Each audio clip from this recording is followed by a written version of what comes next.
Hello, my name is Brad Harris. I'm the president of the Smithtown Historical Society, and I'd like to welcome you to our exhibit currently in the Caleb Smith House on Smithtown at War.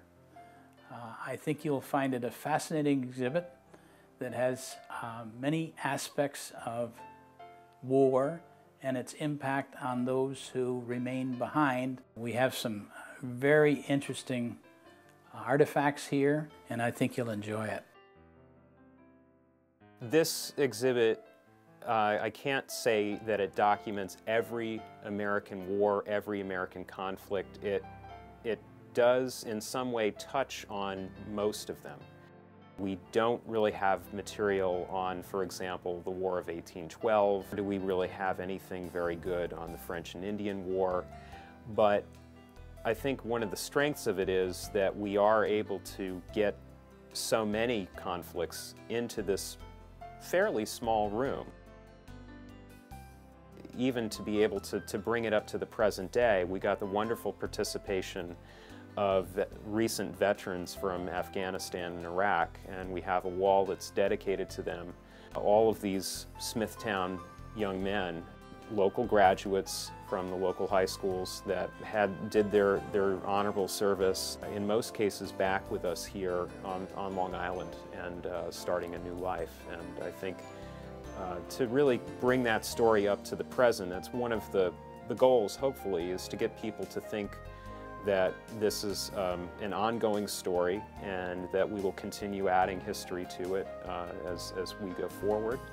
And that in fact, there's a place in our collection to tell the stories that we think of as being present-day stories. They'll soon be stories from the past, and they'll soon join the rest of what we have here.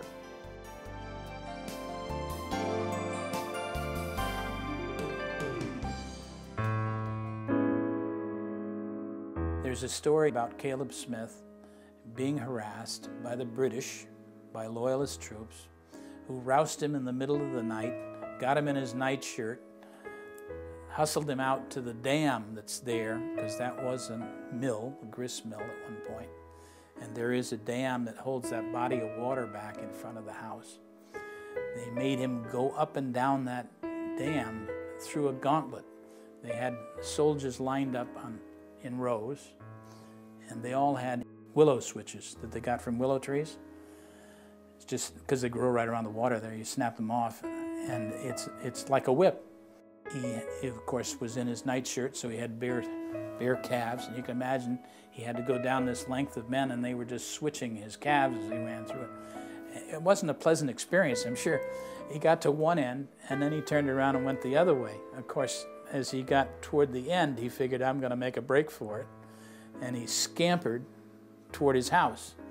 And the story is that he was chased by a dragoon, a man with an armed saber, and just as he got to the door and started to shut the door, the dragoon struck with his saber and took a chunk out of the door.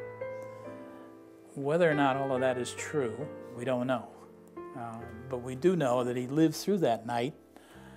He managed to get away from the loyalists, and later he went to the commanding general of the area, General Howe, and got a pass that in essence said, leave this man alone and do not harass him.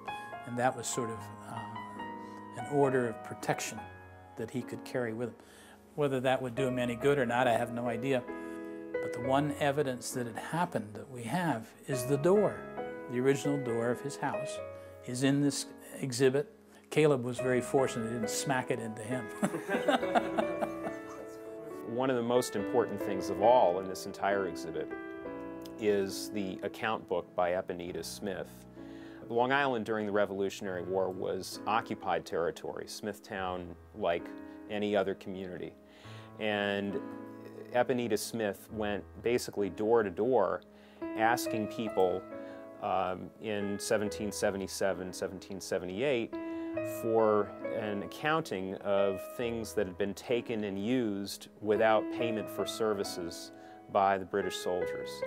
And it's page after page of description of items that Smithtown residents had lost, in effect, because this was, after all, considered by the British to be almost like a base camp. They used the houses, they used the cordwood, they used liquor, food at their disposal, and of course they considered it their own entitlement, so there was no payment.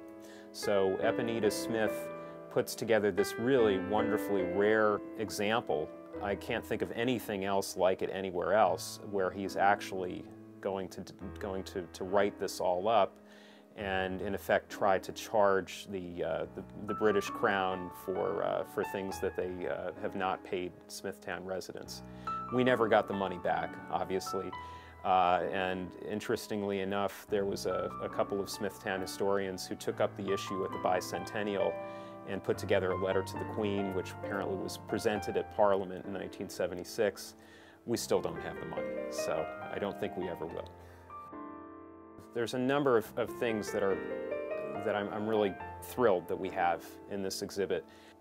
And I guess probably at the top of the list would be the items that we have from Arthur Newell, who was a Kings Park resident for many years, originally from Hempstead when he went off to World War II to serve in the 6th Marines in the Pacific.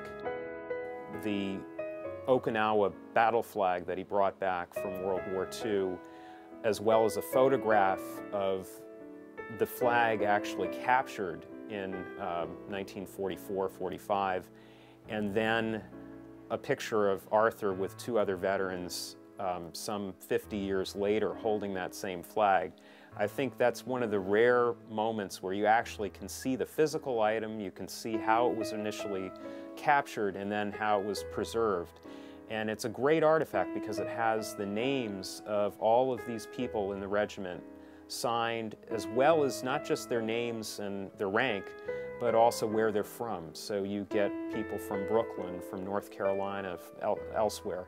It's really a very important object, and it's wonderful that Kathleen Newell, the widow of Arthur Newell, was so generous with the Historical Society in donating the flag and also Arthur's uniforms and the letters, which we have used in the exhibit as well. The Smithtown at War exhibit, it actually came, as all of these exhibits, directly out of our collection. We have wonderful objects in the collection related to the topic of Smithtown residents' participation and involvement with a number of major wars in American history. Something that looks at Smithtown's role in all of these wars, both from the home front and from the battlefront, would be a very good idea to try to take on, and that's why we chose to do it. I think that people should care about Smithtown's place in the history of American wars, because I think it helps people to really have a better understanding of things that seem far off and far distant. And we all know about the Civil War. We all know about the Revolutionary War to some extent. It's taught in our schools.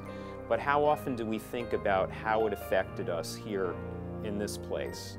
And how often do we think about our ancestors in this community and what they did in order to be involved in those major American conflicts? So it personalizes it, it makes it connect to your own life, because you know that the people that we document in this exhibit were people that actually shared the same land as you walk on today. And I think that is why people should care, is the fact that, you know, they share that bond with people that came before them simply by place.